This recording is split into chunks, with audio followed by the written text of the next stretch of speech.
본인의 상황에 맞춰 일반 대학원과 특수대학원 중 하나를 선택하시는 것이 중요합니다. 쉽게 설명드리자면 일반 대학원은 하이 리스크 하이 리턴, 특수대학원은 로우 리스크 로우 리턴입니다.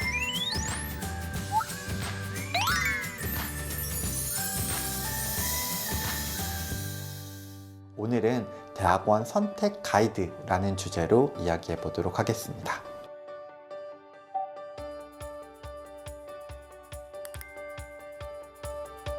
대학원이란 대학 학부 과정 이후 연구 및 교육에 종사하는 최상위 교육기관으로 학교 과정 중 가장 난이도가 높은 과정을 이야기합니다. 일반적으로 대학원이라 함은 석사 혹은 박사학위 취득을 목표로 진학하는 곳이라고 보시면 될 것 같습니다. 고등교육법에서는 교육 목적에 따라 대학원을 세 가지 종류로 구분하고 있습니다. 바로 일반 대학원과 전문 대학원 그리고 특수대학원입니다. 먼저 일반 대학원에 대해 설명을 드리자면 학문의 기초 이론과 고도의 학술 연구를 주 교육 목적으로 하는 대학원을 의미합니다. 일반적으로 우리가 대학원 하면 떠올리는 과정이며 석사 그리고 박사학위 과정이 모두 개설되어 있습니다. 다음으로 전문 대학원은 전문 직업 분야의 인력 양성에 필요한 실천적인 이론과 적용을 위해 개발된 대학원입니다. 우리가 법학 전문 대학원, 의학 전문 대학원이라고 하는 것이 바로 이 전문 대학원에 속합니다. 마지막으로 특수대학원이 있습니다. 특수대학원은 직업인 또는 일반 성인을 위한 계속 교육을 주 교육 목적으로 개설된 대학원을 의미합니다.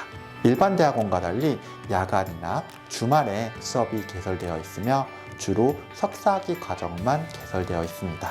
교육대학원 혹은 상담대학원이 이 특수대학원에 포함된다라고 보시면 될 것 같습니다. 본인의 상황에 맞춰 일반 대학원과 특수대학원 중 하나를 선택하시는 것이 중요합니다. 쉽게 설명드리자면 일반 대학원은 하이 리스크 하이 리턴, 특수대학원은 로우 리스크 로우 리턴입니다.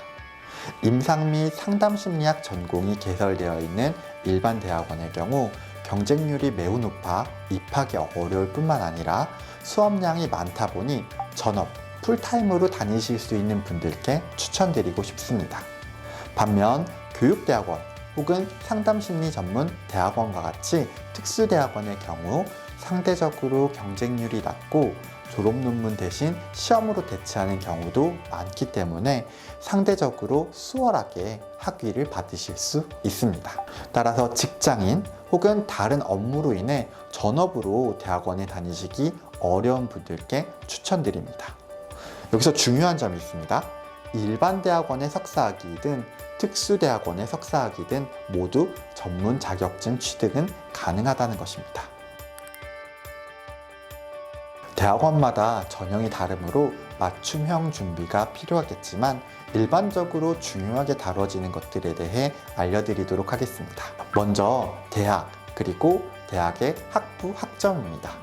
학부를 어느 대학, 어떤 전공으로 했는지 그리고 학점이 어떻게 되는지 등을 의미하는데요. 사실 정해져 있는 학점 기준은 없으나 상대평가를 할 때 개인의 성실성을 반영하는 지표로 학부 학점을 많이 보게 됩니다. 다음은 전공시험입니다.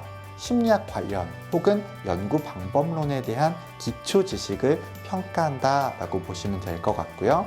학교에 따라 객관식으로 보기도 하고 주관식 혹은 서술형으로 시험을 보기도 합니다. 또한 중요한 것이 학업 및 연구계획서 작성입니다. 대학원에 진학한 이후에 어떻게 공부를 해 나갈 것인지 그리고 졸업할 때 어떤 연구를 할 것인지 나아가서 대학원을 졸업한 후에 희망하는 진로가 어떻게 되고 장래 계획이 어떻게 되는지 등을 작성하는 것이라고 보시면 될 것 같습니다. 임상 및 상담 심리학 관련 실무 경력이나 자격증 또한 매우 중요합니다. 청소년 상담사 3급이나 임상심리사 2급 등 국가 자격증이 있을 경우에는 훨씬 유리하다고 볼 수 있겠습니다. 마지막으로는 영어인데요. 토익이나 토플 등 공신력 있는 점수가 아니라 영작 혹은 독해 능력이 중요하다라고 말씀드리고 싶습니다. 특히 일반 대학원의 경우에는 아무래도 영어 원서나 영어 논문으로 수업하는 경우가 많습니다. 근데 나는 영어가 싫다, 너무 어렵다 하는 분들이 계시다면 이분들께는 일반 대학원보다는 특수대학원을 조금 더 추천드리고 싶습니다.